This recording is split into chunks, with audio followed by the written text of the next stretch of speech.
iPhone 7 versus iPhone 6s detail comparison in 2024। अगर आप इन दोनों में से कोई भी फोन 2024 में कंसीडर करने का सोच रहे हो तो ये वीडियो आपके लिए होने वाली है। आप वीडियो पूरी देखिए, उम्मीद है आपको समझ आ जाएगी। अगर आप दोनों में से कोई भी फोन प्राइमरी फोन कंसीडर करने का सोच रहे हो या फिर आप दोनों में से कोई भी फोन सेकेंडरी फोन के तौर पर सोच रहे हो तो आज डिटेल में बात करते हैं कि दोनों में ऐप सपोर्ट कितनी देखने को मिलती है, दोनों में से गेमिंग परफॉर्मेंस किसकी ज्यादा अच्छी है, दोनों में से कैमरा ज्यादा किसके अच्छे हैं और उसके साथ साथ सबसे इंपॉर्टेंट बात, दोनों में से बैटरी टाइमिंग ज्यादा अच्छी किसको देखने को मिलती है, क्योंकि दोनों को फॉर्म फैक्टर एंड साइज तो ऑलमोस्ट सेम है, सिर्फ थोड़े से डिजाइन का फर्क है। तो आ जाइए अभी इसके रिव्यू की तरफ। सबसे पहले बात कर लेते हैं मोबाइल के डिजाइन की। अगर आप डिजाइन की बात करते हैं तो दोनों मोबाइल के बैक पर ही आपको एल्यूमिनियम देखने को मिलती है, जहां पे अगर आप iPhone 6s की बात करते हो तो इसके बैक के ऊपर आपको इस तरह लाइंस में एंटीनास देखने को मिलते हैं, जबकि अगर आप iPhone 7 की बात करते हो तो इसके एंटीनास इसके बॉर्डर के ऊपर चले गए हुए थे। बाकी अगर आप दोनों में से प्रीमियमनेस की बात करते हो तो दोनों फोन ही हैंड फील एग्जैक्टली सेम देते हैं।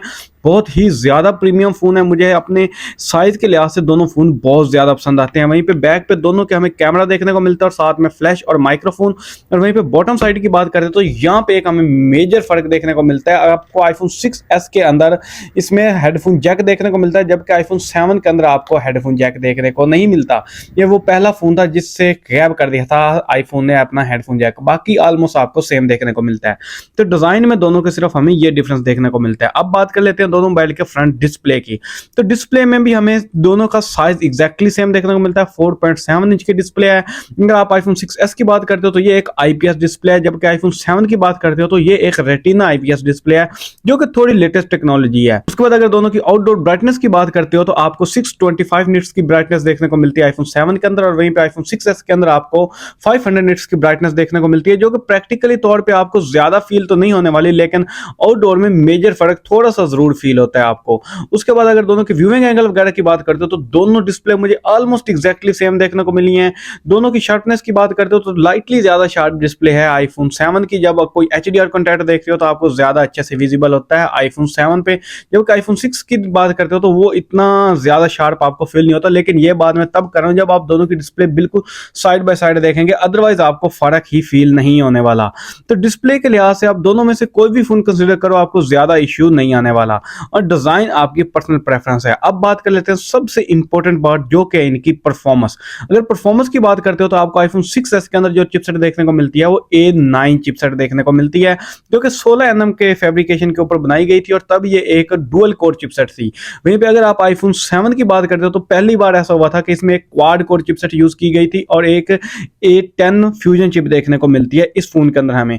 दोनों की परफॉर्मेंस की बात करते हो तो स्टिल 2024 में आपको डे बाय डे यूजेस में आपको दिखा देता हूं कि सबसे पहले मैं इसमें डायलर ऑन कर लेता हूं। तो iPhone 7 ने पहले ऑन किया, सफारी ऑन करके देख लेता हूं तो यहाँ पे दोनों फोन ने ऑलमोस्ट सेम टाइम पे ऑन किया। उसके बाद मैसेजिंग ऐप ऑन करके देख लेता हूं तो यहाँ पे भी सेम टाइम पे ऑन किया। उसके बाद हम चले जाते हैं सेटिंग ऑन करके देख लेते हैं, तो यहाँ पे लाइटली पहले iPhone 6s ने ऑन कर दी। उसके बाद कैमरा ऑन करके देख लेते हैं तो यहाँ पे iPhone 7 ने ऑन किया। उसके बाद हम इनमें कैलेंडर ऑन करके देख लेते हैं तो दोनों फोन ने ऑलमोस्ट सेम ऑन किया। तो आप देख सकते हैं कि परफॉर्मेंस में ज्यादा डिफरेंस नहीं है।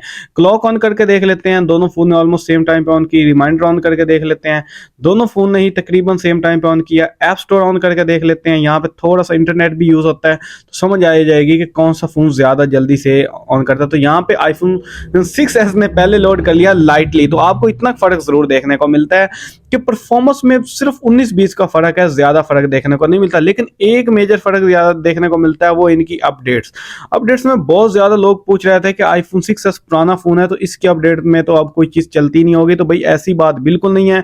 आप यहाँ पे देख सकते हैं कि दोनों फोन ही 15.8 के ऊपर अपडेटेड हैं, और दोनों फोन में स्टिल इस टाइम सारी एप्स सपोर्टेड हैं तकरीबन। आप चाहे टिकटॉक यूज करो, चाहे इनमें PUBG खेलो, चाहे आप इसके अंदर फेसबुक चलाओ, व्हाट्सएप चलाओ, जो मर्जी चलाओ, इंस्टाग्राम चलाओ, सारी एप्स दोनों फोन ही सपोर्टेड हैं। दोनों फोन स्नैपी हैं, दोनों फोन बहुत ज्यादा स्मूथ फील होते हैं, आपको फील ही नहीं होने वाला डे बाय डे यूजेस में। हाँ, अगर आप हैवी परफॉर्मेंस लेना चाहते हो, दोनों में PUBG खेलना चाहते हो, तो PUBG में हमें दोनों फोन के अंदर मेजर डिफरेंस देखने को मिलता है। PUBG में हमें iPhone 7 कंप्लीट 40 FPS का गेम देता है और ये HDR भी सपोर्ट करता है, जबकि आप iPhone 6 6s की बात करते हो तो ये HDR सपोर्ट नहीं करता, जिसकी वजह से और उसके साथ साथ इसके ग्राफिक्स भी हमें 30 FPS तक देखने को मिलते हैं, इसमें ज़्यादा फ्रेम रेट हमें देखने को नहीं मिलते।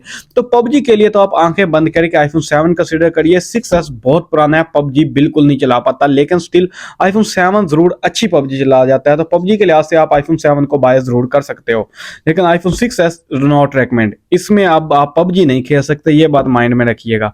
तो अब बात कर लेते हैं दोनों मोबाइल के सबसे इंपॉर्टेंट पार्ट जो कि है कैमरास, जिसकी वजह से बहुत ज्यादा रिक्वेस्टें आती हैं कि भाई दोनों में से कैमरास किसके अच्छे हैं। तो दोनों के बैक पे हमें डुअल कैमरा सेटअप देखने को मिलता है, और सॉरी सिंगल कैमरा सेटअप देखने को मिलता है 12 मेगापिक्सल का, और फ्रंट के ऊपर हमें आईफोन 7 में 7 मेगापिक्सल। वहीं पे अगर आप आईफोन 6s की बात करते हो तो इसके फ्रंट पे हमें 5 मेगापिक्सल देखने को मिलता है। तो आ जाइए इसके आउटडोर सैंपल की तरफ। वाली वीडियो रिकॉर्डिंग है 1080p 60 FPS के ऊपर हो रही है दोनों मोबाइल में, जहाँ पे एक बार मैं आपको ऑब्जेक्ट की डिटेल दिखा देता हूँ किस तरह की देखने को मिलती है। दोनों में मुझे ऑलमोस्ट सेम ही रिजल्ट देखने को मिल रहा है, और एक बार मैं आपको घूम के इनके फ्रेम शिफ्ट जरूर दिखाना चाहूँगा। तो दोनों के फ्रेम भी बहुत स्मूथ देखने को मिल रहे हैं। एप्पल की डिवाइसेस की ये खासियत होती है कि फ्रेम्स आपको बहुत स्मूथ देखने को मिलते हैं। और एक बार मैं आपको इनका फोकस भी दिखा देता हूँ कि दोनों में से फास्ट फोकस कौन सा फ़ोन करता है। यहाँ लीव्स के ऊपर फोकस किया, बैक साइड पे शिफ्ट कर दिया, लीव्स पे किया, तो यहाँ पे आईफोन 6s फोकस इतना अच्छा नहीं है। आईफोन 7 फोकस बहुत अच्छे से जल्दी पिक कर लेता है। ये बात मैंने अपनी 2023 वाली वीडियो में भी बताई थी कि आईफोन 7 का फोकस ज़्यादा अच्छा है। और स्टेबलाइजेशन की बात करते हैं तो मैं आपको चल के इनकी स्टेबलाइजेशन दिखा देता हूँ कि किसकी बेहतर देखने को मिलती है। तो यहाँ पे लाइटली इम्प्रूव स्टेबलाइजेशन भी मुझे आईफोन 7 की ही देखने को मिल रही है। मीन्स अगर आपका वीडियोग्राफी का काम है तो थोड़े से पैसे और ऐड कर लीजिए, 7 आपको थोड़ी ज़्यादा बेहतर वैल्यू देने वाला है 6s की निस्बत। फ्रंट कैमरा में आपको ज़रूर डिफरेंस देखने को मिलता है, जहाँ पे 6s के अंदर हमें 5 मेगापिक्सल जबकि 7 के अंदर हमें 7 मेगापिक्सल कैमरा देखने को मिलता है। और फ्रंट कैमरा से मैक्सिमम जो 7 है वो 1080p 30fps रिकॉर्ड करता है, जबकि अगर आप 6 की बात करते हो 6s की सॉरी, तो ये वाला फ़ोन हमें फ्रंट कैमरा से 720p 30fps देता है। दोनों की डिटेल ऑलमोस्ट सेम ही है, लेकिन जो natural and best colour cover कर पा रहा है वो आईफोन 7 है, क्योंकि हेड का कलर वैसे ही आ रहा है जैसा कि रियल में है। जबकि जो आईफोन 6s है वो थोड़ा सा अजीब सा कलर को कर रहा है, क्योंकि इस दौर में 5 मेगापिक्सल बहुत कम है। लेकिन यहाँ आप देख सकते हैं कि डायनामिक रेंज बैक साइड से 7 ब्लाउन आउट कर रहा है, जबकि 6s वेल मेंटेन कर रहा है, जो कि बहुत अच्छी बात है कि अपनी प्राइस के लिहाज से फ्रंट कैमरा में इतनी अच्छी डायनामिक रेंज, वो भी इतने ज़्यादा पुराने फ़ोन में, काफ़ी इंप्रेसिव बात है। अब आ जाइए इनके फोटो सैंपल की तरफ।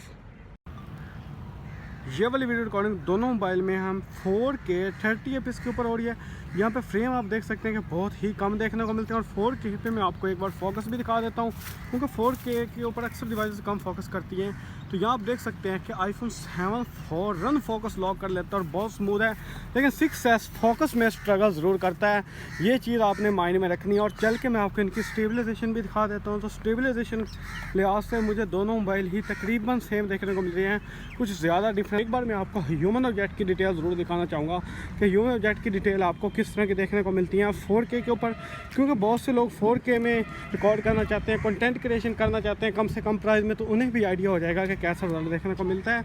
तो यहाँ पे आप देख सकते हैं कि चेहरे की डिटेल दोनों फ़ोन ही अच्छी कवर कर रहे हैं, लेकिन एक बात है कि डल साइड पे बहुत ज़्यादा है दोनों की डिटेल्स। तो कुछ इस तरह का 4K के सैंपल देखने को मिलते हैं आपको। अब फोटोग्राफी की बात करते हैं तो यहाँ पे आप देख सकते हैं कि ऑलमोस्ट पहली पिक्चर दोनों की सेम देखने को मिली है। वहीं पे नेक्स्ट पिक्चर की बात करते हैं तो यहाँ पे भी दोनों का रिजल्ट सेम है, बस 6s ने थोड़ा ओवर ब्राइट कर दिया है। सेम सिचुएशन में यहाँ पे 7 ने ओवर ब्राइट कर दिया है। और पिक्चर क्वालिटी की बात करते हैं तो दोनों फोन में मुझे कभी कोई बेहतर लग रहा था तो कभी कोई बेहतर लग रहा था। ऑलमोस्ट दोनों की सेम पिक्चर क्वालिटी देखने को मिल रही थी, लेकिन एक बहुत बड़ा और मेजर डिफरेंस देखने को मिल रहा था, वो ये था कि आईफोन 6s का ऑटो फोकस बहुत ही बेकार किस्म का है। अगर आप आईफोन 7 की बात करते हैं तो वो फौरन ऑटो फोकस कर लेता था, लेकिन आईफोन 6s में मुझे टैप टू फोकस करना पड़ रहा था क्लोजअप शॉट्स के ऊपर।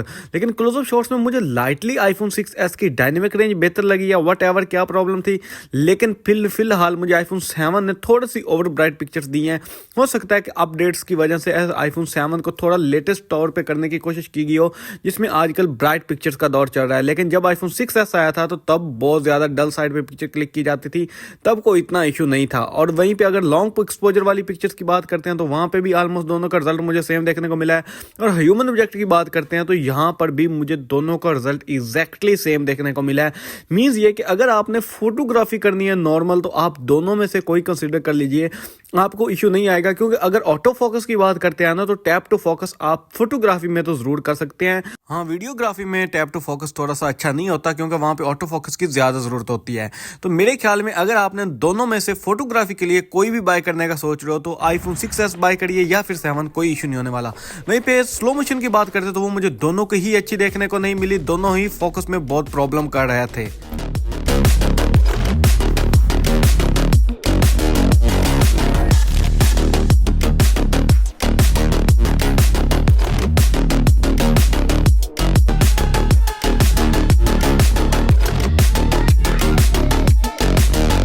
दोनों का डिटेल कैमरा रिजल्ट आपने देखा, उम्मीद है समझ आ गई होगी कि अगर आपने अच्छी वीडियोग्राफी करनी है तो iPhone 7 बाय कर लीजिए, लेकिन आपने सिर्फ फोटो ही बनानी है और एडिट वैडिट करनी है तो आप अपने पैसे बचा के iPhone 6s भी बाय कर सकते हो। लेकिन अब 6s को मैं इतना ज़्यादा अच्छे से रेकमेंड नहीं करता, लेकिन ये है कि एक यूजेबल फ़ोन ज़रूर है। अब बात कर लेते हैं दोनों की बैटरी टाइमिंग की। अगर आप बैटरी टाइमिंग की बात करते हो तो मेरे पास iPhone 7 काफ़ी ज़्यादा टाइम से, ऑलमोस्ट 1 साल से 2 साल से भी तकरीबन आसपास टाइम होने वाला है। तो मैं एक बार आपको इसकी बैटरी हेल्थ दिखा देता हूँ, 83% के ऊपर है। वहीं पे एक बार मैं आपको iPhone 6s की भी बैटरी हेल्थ दिखा देता हूँ कितनी है। इसमें मैंने बिल्कुल न्यू बैटरी डलवाई थी तो ये 100% के ऊपर है, लेकिन फिर भी मुझे iPhone 7 की बैटरी टाइमिंग लाइटली ज़्यादा देखने को मिलती है iPhone 6s की निस्बत। चाहे iPhone 6s के अंदर हमें बिल्कुल न्यू बैटरी मैंने डलवाई हुई है, फिर भी iPhone 7 की बैटरी टाइमिंग ज़्यादा है। और चार्जिंग टाइम की बात करते हैं तो दोनों फ़ोन ही ऑलमोस्ट 2.5 घंटे ले जाते हैं चार्ज होने में। तो चार्जिंग के लिहाज से आपको ये चीज़ देखनी पड़ेगी कि दोनों फ़ोन ही काफ़ी ज़्यादा स्लो चार्ज होते हैं। आप फाइनल कंक्लूजन की बात करते हैं तो दोनों फ़ोन ही हमें 2024 के लिहाज से कोई इतने ज़्यादा पावरफुल फ़ोन देखने को नहीं मिलते। आप दोनों फ़ोन को ही प्राइमरी फ़ोन के तौर पे बिल्कुल भी कंसिडर ना करिएगा, आपको अच्छी वैल्यू देखने को नहीं मिलेगी। अगर आप सेकंड फ़ोन के तौर पे कंसिडर करना चाहते हो तो डेफिनेटली आप iPhone 7 की तरफ जाइए। 6s इतनी अच्छी ऑप्शन नहीं है। लेकिन अगर आप बिल्कुल ही नए बंदे हो, पहली बार एंड्रॉयड से शिफ्ट करना चाह रहे हो iOS सिस्टम के ऊपर और कम से कम प्राइस लगाना चाह रहे हो तो आप iPhone 6s को भी कंसिडर कर सकते हो। आपको कम से कम प्राइस में कंप्लीट iOS वाली फील दे देगा, आपको सारी चीजें समझ आने वाली हैं। तो इस तरह की वीडियो मैं इस चैनल पे डालता रहता हूँ। किसी किस्म का कोई क्वेश्चन आएगा नीचे कमेंट में जरूर पूछ सकते हो। अब अपने भाई को दीजिए इजाजत, मिलते हैं किसी नेक्स्ट और बहुत इंटरेस्टिंग वीडियो में। तब तक के लिए अल्लाह हाफिज।